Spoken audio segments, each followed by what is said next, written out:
roll, Steph getting 2 or 3 defenders sucked towards him, dips it to Draymond Green, who's going on a 3-on-2 towards the basket. He can either kick it out or he can throw that patented lob pass. Wiseman is the perfect recipient for those type of plays. That makes a ton of sense. The Warriors had almost no rim protection on this team besides Draymond Green.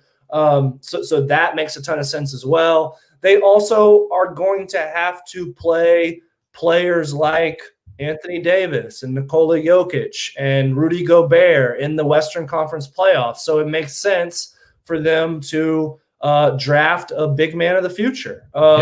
So I don't know that we're done yet with the Warriors in regards to roster moves. They obviously still have some assets they could package and move if they so chose to. Nico Mannion at 48. I had him at 53, so right in the range where I thought it was appropriate for him. I'm a little down on him compared to, it sounds like, where you had him. Yes. I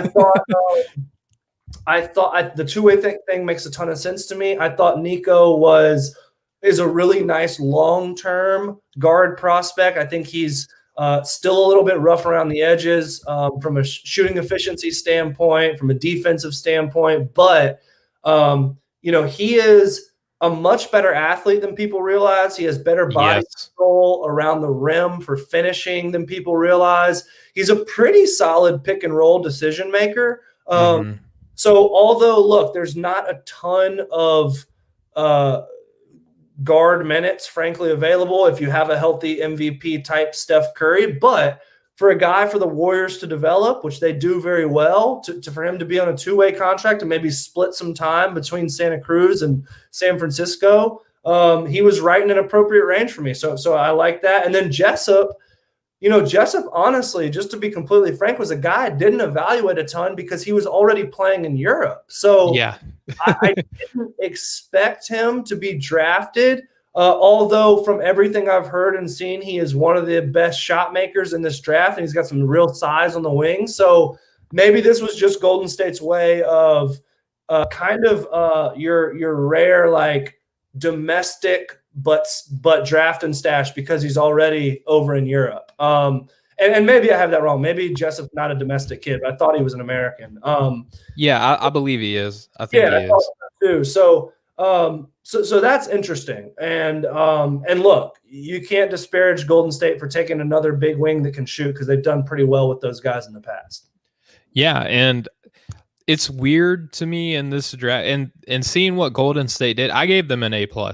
Because, I was higher on Wiseman, and I think that he kind of fell victim to not playing in the public's eye very much. We had 3 games of him, and he did very well in those 3 games. And then that's all we got to see. And then we started seeing guys like Tyrese Halliburton, Obi Toppin, like guys that we weren't really talking about coming into this draft class, start shooting up draft class. Killian Hayes. Object syndrome. Yeah, exactly. Onyeka Okongwu, like all these guys who, if Halliburton would have played an entire year, I think that he would have been the consensus #1 pick. I think that's easy. But a lot of people benefited from him not playing. Yep. But, they took him #1. To me, this is kind of like, I may take heat for this.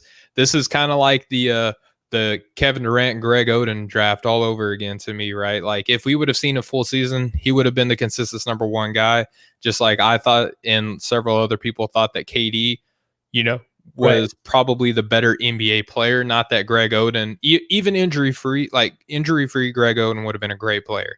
Right. I don't think that anybody doubts that, right?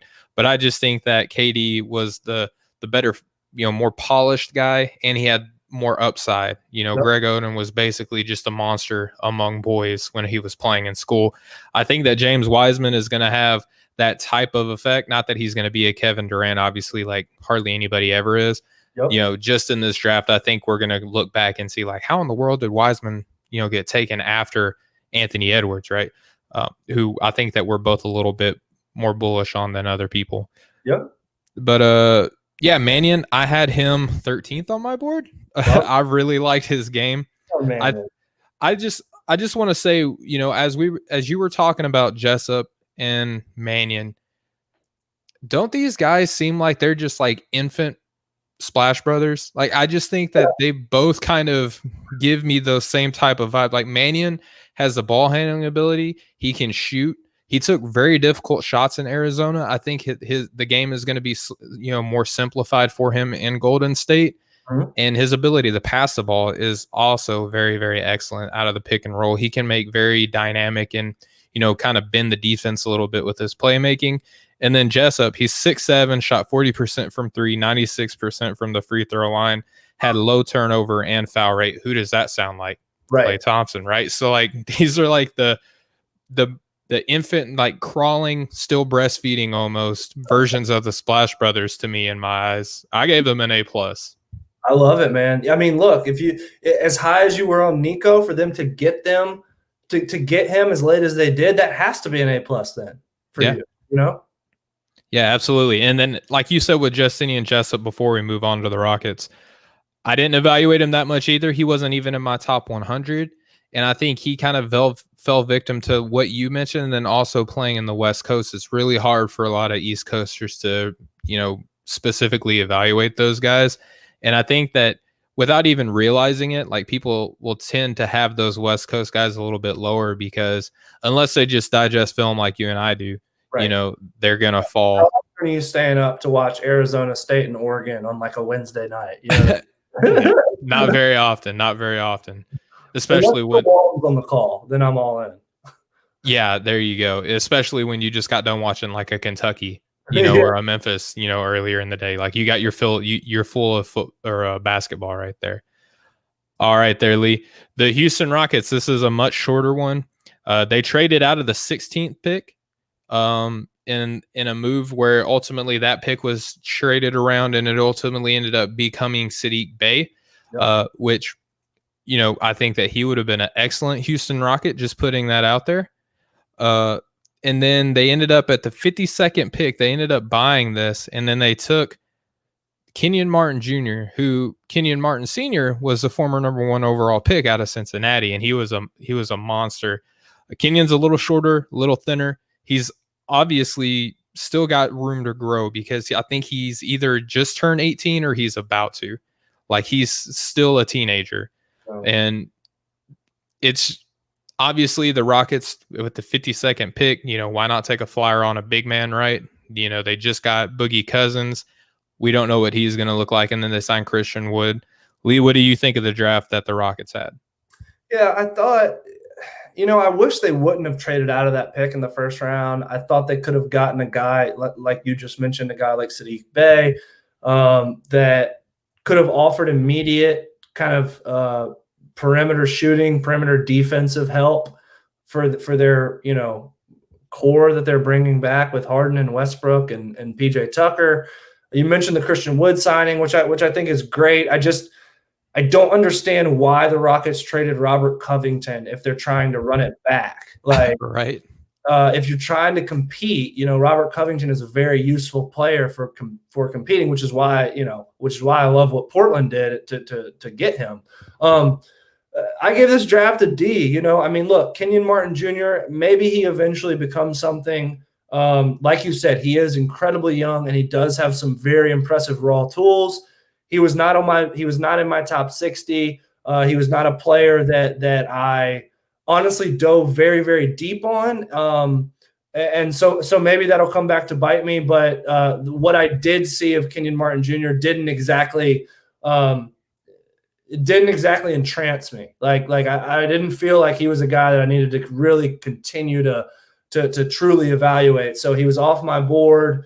Now, will he potentially have some success because of the system he's in? I mean, if you put a young, bouncy, just supercharged athlete on the floor with James Harden, that type of player can garner some easy opportunities in transition and in the half court just from simple, cutting and playmaking off of Harden and Westbrook. So, maybe we see him contribute a little bit, but I wouldn't put all my chips in on that hypothesis. So I don't love the fact that they traded out of the first round. I didn't love their second round pick. I don't really have any choice here but to give them a D. Yeah, I didn't go too much higher. I gave them a D plus. The reason that I think that they traded out of Robert Covington, right? Because he was, if I'm not mistaken, I don't have the figures in front of me. I think he makes around 11 million, That 10 sounds million, 10, $11 million a year. So trading that salary away really helped them be able to sign a Christian Wood, who I think they needed more than a Robert Covington, right? So you give up a little bit, you get a little bit more of what you needed, and you buy this second round pick. You take a flyer on Kenyon Martin Jr. I had him like 92nd on my big board. I did evaluate him in my top 100. So obviously I liked a lot of guys ahead of him. How about a Paul Reed on this team, Lee? How great would Paul Reed have been in the system, especially when you trade out a Robert Covington? You have a guy who can, play a little bit of offense, can defend about 3 positions, I think, in the NBA right off the jump, especially in certain lineups. I think, you kind of drafted a D-League guy right here. This is a guy that's you're immediately going to, put in your development team, and you're just going to hope and wish, which, Houston has kind of struck gold a little bit on some, guys that other teams have given up on, like a Ben McLemore, a Daniel House, players like that. So maybe he kind of develops into that. But those guys have already been playing NBA basketball for a few seasons. We're talking about a guy who is either, he may not even still legally be an adult, or if he is, he like just became one. And you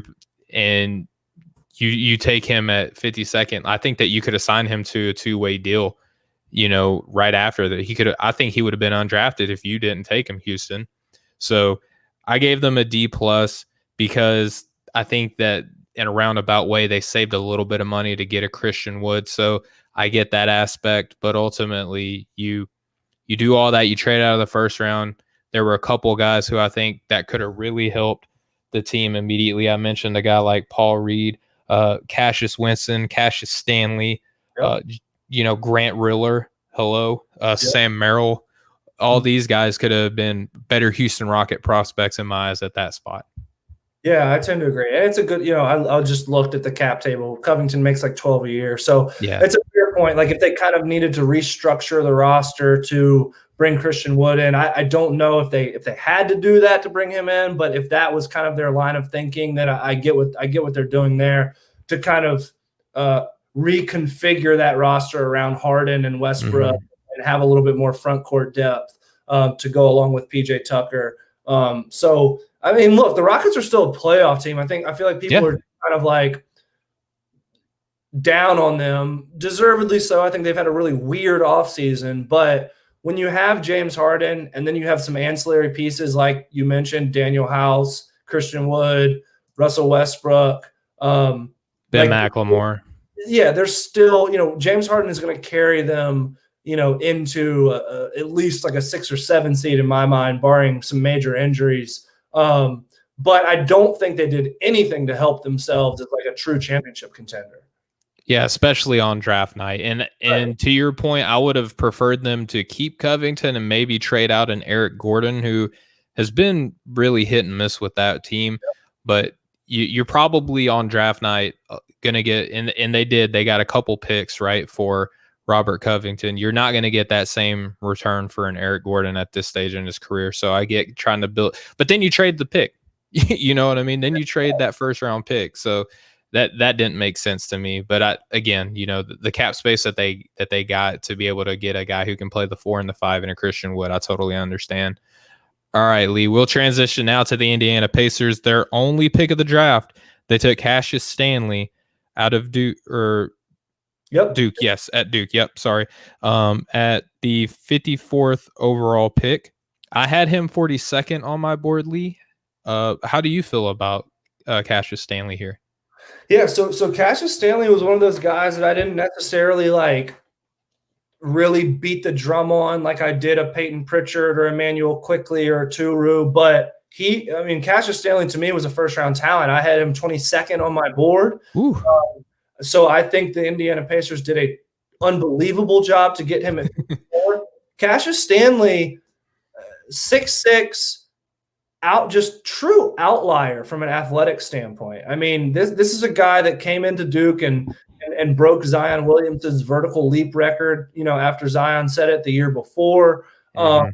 This guy, and look, he's not one of those like empty calorie athletes, like a guy that can just kind of wow you on a fast break or in warm up lines, but doesn't really translate to the game. We've all seen those type of players. Cassius Stanley is one of those guys who will go up in transition and rebound the ball at the top of its apex. He'll make a great catch in transition with his athleticism and finish around the rim, put back offensive dunk. So, like, the point I'm trying to make is Cassius Stanley is an incredible athlete, and he knows how to use it in a functional basketball sense. So it's not empty calorie athletic type of performance here. He's also a better catch and shoot player already, I think, than people realize. He didn't have eye-popping efficiency, but he shot over 34% from three. I want to say 36% is what I have recorded. Yeah, I think it was 36. And he also, analytically, from a synergy standpoint, when you look at just kind of his purely catch and shoot numbers, he's pretty efficient. So if he's an outlier athlete at 6'6", he did a pretty good job on some veteran wings in the ACC defensively. Like, if you go back and watch the Louisville game, he did a good job on Jordan Nwora. So he brings a little bit of that, and then he's already a little bit farther along than people realize as a catch and shoot player. Undervalued, in my opinion. I thought Indiana did a great job. Now, from a rotation standpoint, with TJ Warren and Jeremy Lamb coming back and Oladipo, may be hard for him to find the floor. But I think in 3 to 4 years, we will look back at this draft and say, wow, Cassius Stanley at 54, he's a rotational wing. Why wasn't he more like 25 or 26? And then one more thing that I'll say very quickly. Yeah, absolutely. An unsigned guy that they picked up, Rayshawn Hammonds from the University of Georgia. Yes, I'm a big Hammonds guy too. Yes. Yeah. So Hammonds was 49th on my board. I thought he was draftable. Obviously Anthony Edwards got all the headlines at Georgia, and deservedly so. It's very, very, very possible historically that Rayshawn Hammonds will be out of the league in 3 years. But if you're going to take swings on those two-way guys, why would you not take a swing on a 6'9" swing man who can stretch the floor, put the ball on the floor a little bit as a playmaker? Mm-hmm. Like Rayshawn Hammonds is the prototype modern NBA 3-4 if he can put it all together. Yeah, absolutely. I have, like I said, I had Cassius Stanley, and the reason I got confused on the Duke thing is I have Cassius Winston so ingrained in my head because I love him so much that anybody with the name Cassius, I have to stop and really think about what I'm about to say. But I had him 42nd on my board, so obviously I'm a little bit lower on him than you. Yep. But at the 54th pick to take my 42nd best player, that's great value there. I love him specifically for Indy because Oladipo may get traded in season. He may not even be re-signed to this team the following year, so you can develop him. He is very springy. I was going to bring up the shooting percentage. He also shot 74% from the free throw line. So you kind of believe in that 3-point percentage because of the typical indicators that you look at on how he's going to translate as a shooter in the NBA. He has those things. Those boxes are checked. Yep. You mentioned his defense. Obviously, you focus on that Nwora one, and that's great. But Nwora really isn't like a ball on the ground type guy. He's more of like a spot up guy. So if he's defending spot up guys, absolutely. But if he's defending, a guy who can put the ball on the ground and kind of shake, you saw him not really be able to do that effectively in college. Again, like every guy, especially in the second round, right? He may not. He's gonna obviously have holes in his game, right? So, but I do think for Indy, it makes a lot of sense because one, he's gonna, even though Indy is always a good team, they hardly ever get any attention. So he's going to be able to develop with less eyeballs on him as opposed to any other place that would have taken him pretty much. The turnover, the taking care of the ball was another area in a lot of the key games that I've watched him in that were kind of question marks. But overall, I love the athleticism. I love the versatility. He can give you minutes, at a couple different spots defensively. Offensively, he's probably a little bit more limited, right? But overall, I like the draft for the Pacers. For your only pick to get Cassius Stanley, I thought that was a great get. Yeah, and to be fair, Cassius Stanley is not a playmaker with the ball yet by any means, Correct. right? So that's certainly another hole that's worth mentioning. I think your point's fair regarding kind of chasing spot up shooters is a little easier than defending like dynamic playmakers.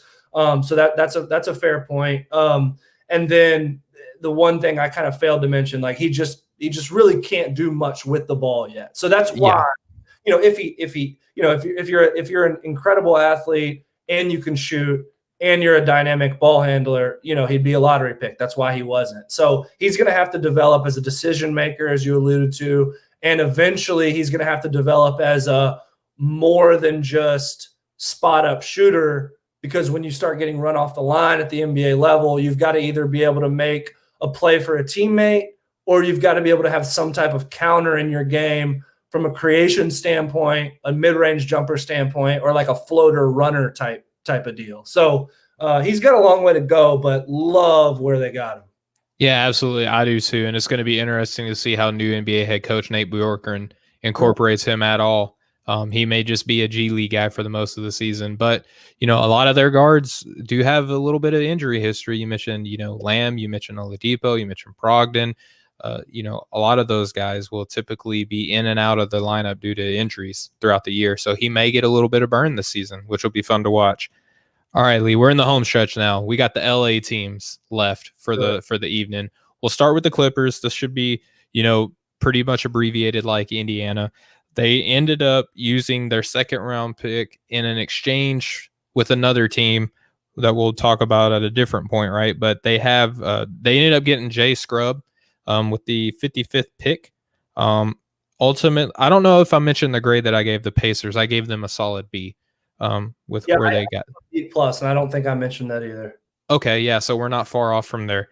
All right, but for the Clippers with Jay Scrubb, I'm just going to give my analysis of him real quick. And I thought they ended up with Oturu. Oturu? Yeah, I'm almost positive. I could be wrong though. I'm pretty sure. Oh, you're right. Yeah, they did get him with the 33rd pick. Yep, that's right, because that was the deal with the Knicks. Yeah, and obviously that's going to bump up my grade because I love Oturu as well. That's certainly going to bump it up. So I'm just going to go ahead and be put on the spot. I think a B plus for acquiring both of these guys. Oturu, at the top of the second, I think that's great value. I really love, you mentioned earlier about how Hammonds is kind of like your template for an NBA big man. I think that Oturu is right there too. Can block shots, can shoot the three, can rebound, can put the ball on the ground a little bit, at the college level. So we'll see how that translates in the NBA. The Clippers aren't really going to be asking a whole heck of a lot of them right off the jump, which is great because they just got Serge Ibaka. They still have Ivica Zubac. They still have Morris, and yep. I'm sorry? Patrick Patterson too. Patterson, they re-signed him, the guy who just, lives off of 1-year contracts in the NBA, right? So, they won't really ask a lot of them off the get. I think in about 2 seasons, you'll see him become a really good NBA player. I think 2 seasons is what you really look at Oturu and say, wow, like, how did this guy fall to the second round? And then for Jay Scrubb, I love the idea of him. I just don't know how to accurately evaluate a guy who is a JUCO player and, who's a supreme athlete, compared to those guys. But, how much do we believe in the ball handling ability at a high level? How much do we believe in the defense at a high level? The shooting, all the important, boxes that you have to check to be able to translate. How much of that can you evaluate it, at the JUCO level, Lee? Yeah, it's really tough. I mean, look, when and I don't know if I've ever shared this with you, but I was an NCAA Division II coach in my past career, and we recruited quite heavily from the JUCO ranks because you get a player who's already mature, who's already used to playing against college competition, rather than a high school kid who is going to have to catch up with that speed of the game and things of that nature. So I have an affinity and a love for JUCO players, but I'm with you in the fact that I'm not sure how much Jay Scrubb's skill set is going to immediately transition to the NBA. He was not in my top 60, so didn't necessarily love that. But look, Daniel Oturu was 20th on my board. I think he is a rare combination of rim protection and being able to stretch the floor at the kind of 4-5 position. Yeah. Little bit slow-footed defensively.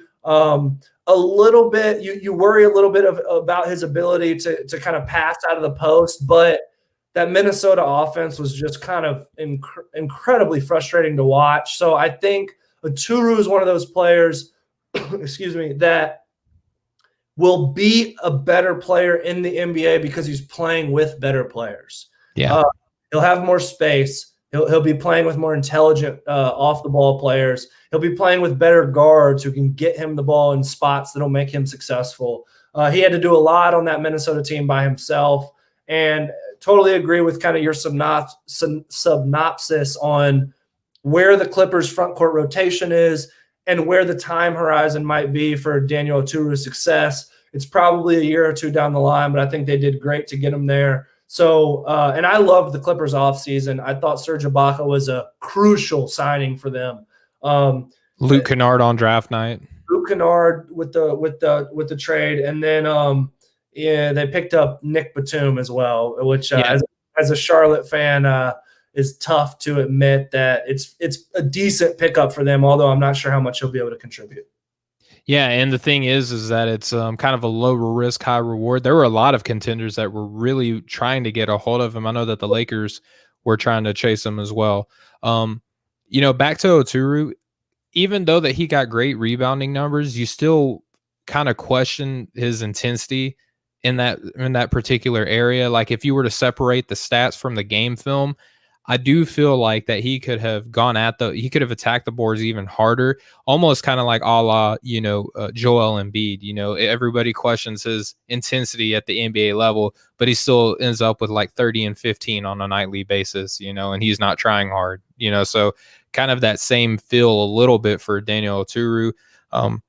In my gut feeling, I gave them a B+. I may kind of walk that back a little bit to a B overall. But I'm with you. I didn't like scrub for them at all. Another potential place for Paul Reed, a Grant Riller, or a Cassius Winston there, and I think all of those guys would have been a little bit better than a Jay Scrub. Ultimately though, I love the Oturu pick specifically for him going to the Clippers. I think that is an outstanding pickup for them. I'm with you. All right, Lee. Last one, the Lakers. We got to talk about them because they're a team that had a draft pick. They didn't draft, but in a roundabout way, they traded the pick who was Jaden McDaniels, who I'm really, really high on. And that they traded that pick, which was 28th pick, and Danny Green for Dennis Schroeder. Mm-hmm. Now we're grading their draft night. Obviously, they didn't draft. What do you think of, how the Lakers handled draft night? Well, look, it's no surprise that a LeBron James-led team would trade a late first-round draft pick. I mean, it's well documented within LeBron James' career. He really doesn't love playing with young players. He hardly ever you hardly ever see a LeBron James team draft and keep a first-round prospect rather than flipping it for more immediate help. That's just been the blueprint. So Anthony Davis. Right, and you can't argue with it. I mean, LeBron James won 4 titles. So that didn't shock me by any means. I figured they would probably trade out of that. I like Jaden McDaniels too. I don't think quite as much as you do, but I do have some optimism and some hope for him as a two-way wing eventually in the NBA. And I loved the Lakers offseason. I mean, to get a guy like Dennis Schroeder, who's basically like a super Rondo. I mean, maybe not defensively, but from a playmaking standpoint, the Lakers were so desperate for secondary playmaking alongside of LeBron before Rondo came back from injury in the bubble.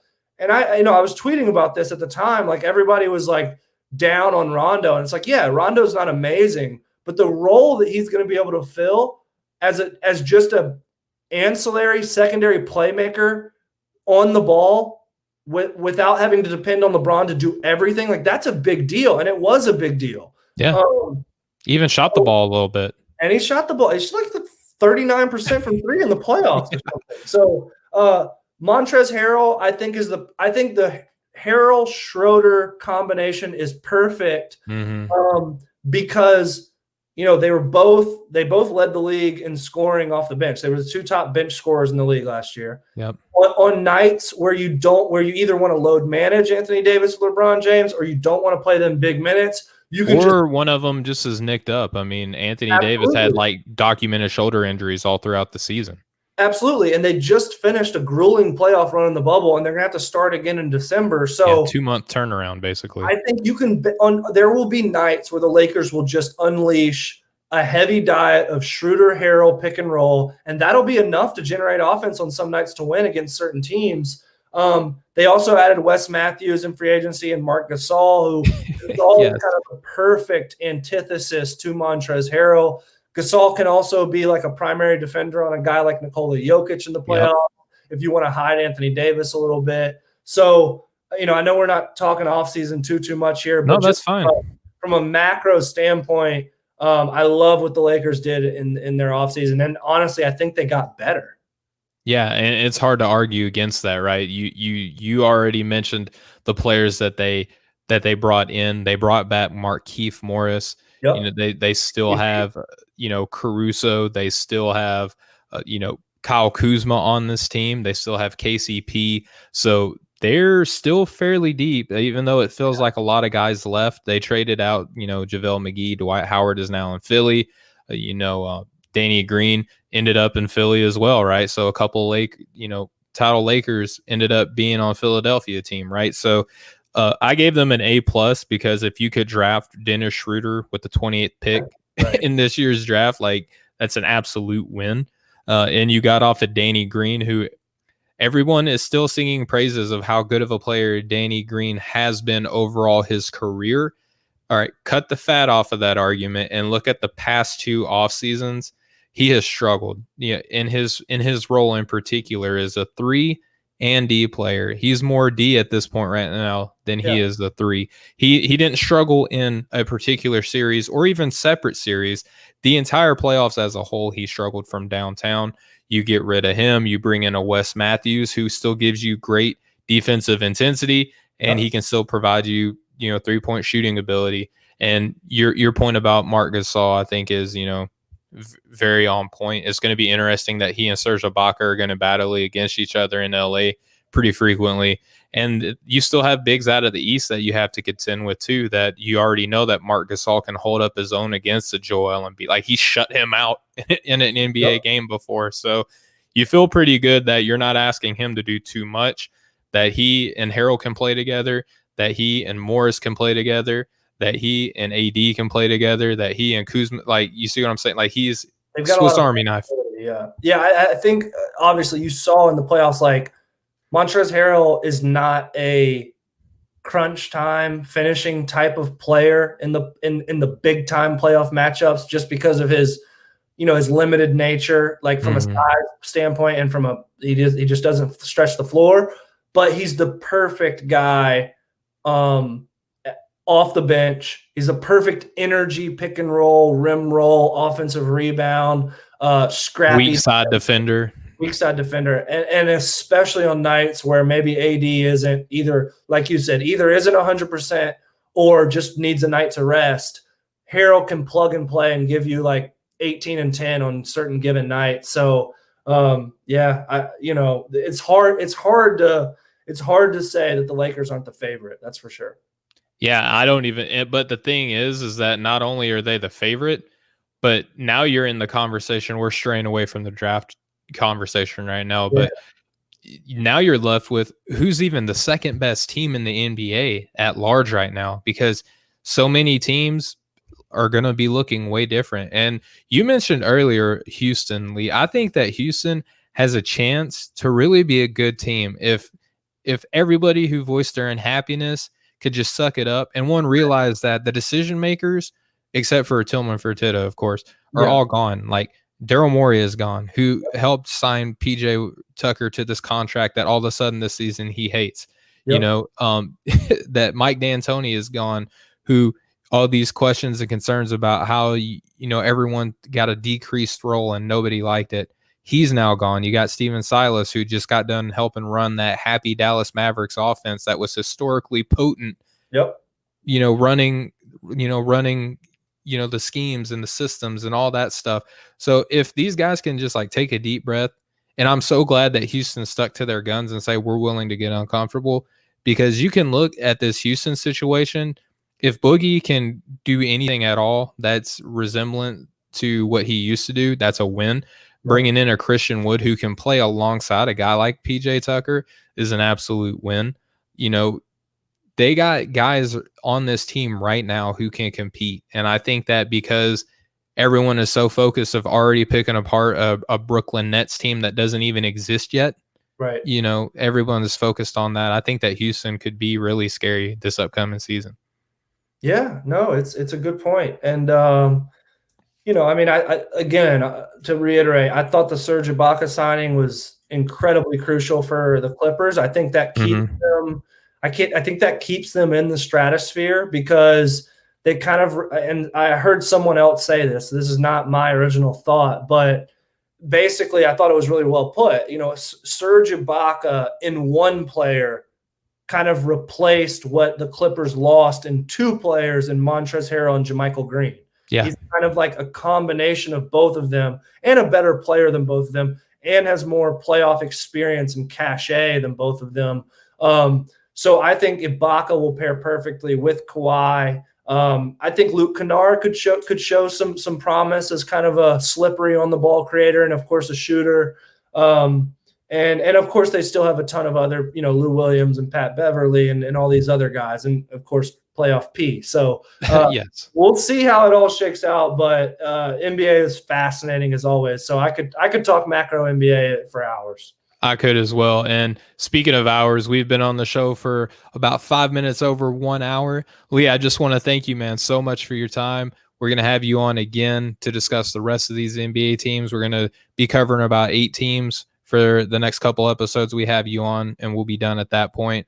But Lee, do you have anything in the works, anything for yourself in particular, or, hoops prospects, anything that you want to share with the listeners and viewers?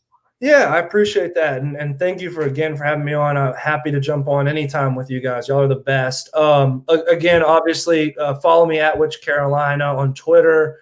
Check out the Which Carolina podcast if you get a chance. And you can see my articles at hoopsprospects.com, run by Rich Harris, who does a terrific job, and I enjoy writing for him. I will have a kind of state of the franchise Charlotte Hornets piece coming out over the next couple days or week-ish, just kind of talking about Gordon Hayward and free agency and the draft picks and what the roster looks like now and moving forward. And then I'll start to kind of slowly but surely filter out some 2021 NBA draft stuff. I'm just dipping my toe in the water of that class, and I'll tell you, it's an exciting class. So I'll be looking forward to talking 2021 draft eventually with you too. Yeah, absolutely. I got to start doing that. It's kind of like one of those unavoidable things that you got to do, but you just want to kind of just like, I just got done doing the draft and free agency and all this other stuff, and now I got to get back on this chaotic cycle all over again. It's fun, right, when you actually get into it and do it. But the idea of like, I got to evaluate at least 100 prospects, by the draft next season. It's a big thought.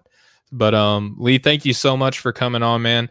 You're not only a great, friend of our show here at Breaking the Game, but just the Off the Ball Network at large. I know that you've done, work with guys like Chris LeBron and Couch Coach Live. Just Lee, thank you so much for coming on, man. Especially again, just thoughts and prayers out for my buddy Austin and his family. Big Austin, man. Missed having his good input on the show as always. Well, I mean, I'm sure you missed having somebody agree with everything you said. So, I mean, that's always nice to have. But yeah, absolutely. Just keep Austin and his family in your thoughts and prayers. But as for my special guest, Lee, as for myself and the Breaking the Game show, as for Off the Ball Network, just real quick, go to offtheballnetwork.com.